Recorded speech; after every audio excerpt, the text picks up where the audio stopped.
محمود خليف حسن درع جبيه oo kamid ah ganacsatada reer Puntland ee dalka dibadiisa ku nool ayaa magaalada Qardho ee xarunta gobolka Karkaar ugu deeqay lacag gaaraysa $5,000 Mareykanka ah lacagtaas oo injineerku ugu talagalay inuu kaga qayb qaato horumarinta degmada Qardho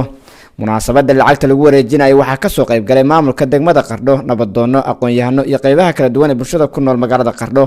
maamulka degmada Qardho nabadoono ayaa hadallo kala duwan halka ka soo jeediyay oo ay ku ammaanayeen injineer Jabiye iyo sidoo uga qayb qaato horumarinta degmada Qardho. Bismillahir Rahmanir Rahim. Waxaan hadda ku wareejinayaa gudoomiyaha degmada Mudane Cabdi Saciid lacag $5,000 oo taas ah lacagtaas waa wakiil uga ah inaan ku wareejiyo gudoomiyaha injineer Maxamuud Khaliif Xasan Diric oo soo diray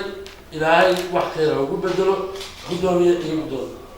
ما كنت إن شاء الله تعالى كلش كتجمع ده مرمين تعالى واحد طبعا قال إن لا يحكي إنش لو كان يقول على الثاني.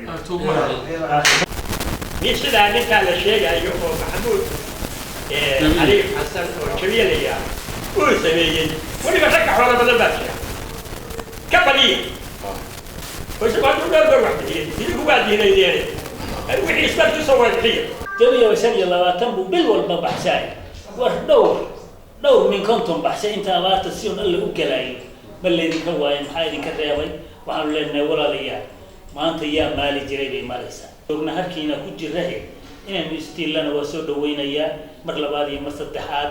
jabiyago mahad celinaya khiyaarta kalena waxaan leenahay ku dayda dadka kale waxaan ku dayda ninka leeyahay 25 kun sanadkii u baxshaa wixii farta la qaadan waxba ku daraa ku dayda si dadkii loo badbaadiyo محمد فانتاستيك تي في عالمي ستار دقمة قردو